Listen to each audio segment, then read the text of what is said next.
News.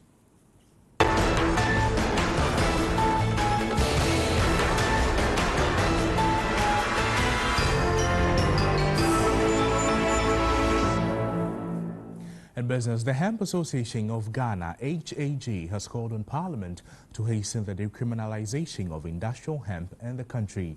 Speaking exclusively to Metro News, the president of the association, Nana Kwaku, says it is a fallacy to classify industrial hemp as part of the basket of narcotics. My colleague Bridget Akomate has more.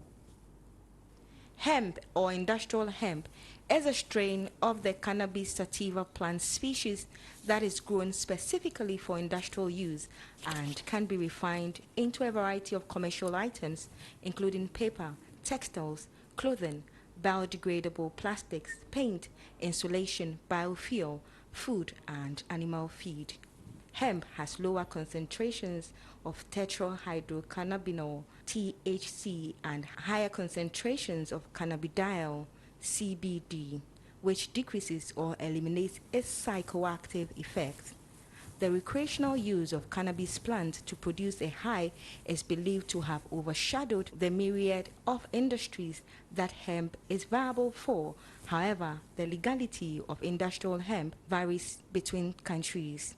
Speaking to Metro News, President of the Hemp Association of Ghana, Nana Kwaku, called on Parliament to speed up proceedings of decriminalizing industrial hemp in the country. I'd like them to understand that the Hemp Association of Ghana is promoting industry. We are not promoting recreational use.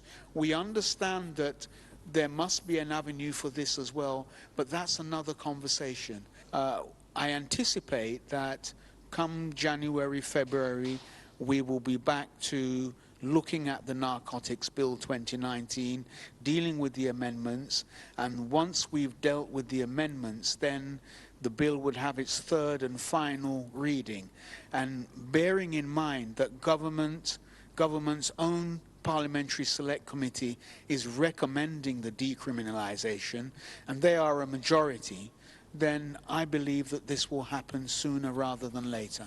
He urged the Akufo-Addo-led administration to consider the cultivation of industrial hemp under its 1D, 1F agenda. That at the moment GTP is struggling, the textile industry is struggling.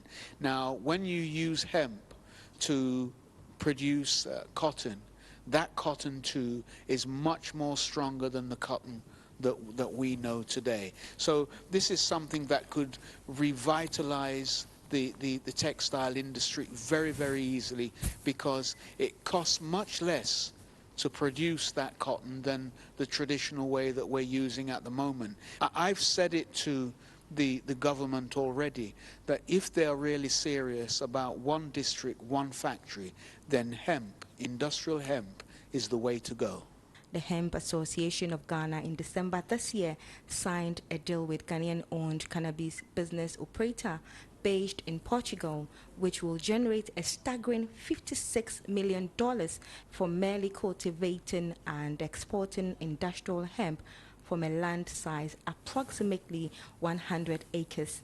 The agreement is, however, expected to be implemented as soon as Parliament decriminalizes and reclassifies industrial hemp from the list of psychotropic narcotics captured in the Narcotic Control Law. From that $56 million, the government would get 10 million just in taxes, based at 17.5%, as we're cultivating within the 5 years. So they'd basically get 2 million every year. Yeah, that's just one farmer. We would also have to pay exports for export duty, etc. That was also something that would return back to the coffers of government.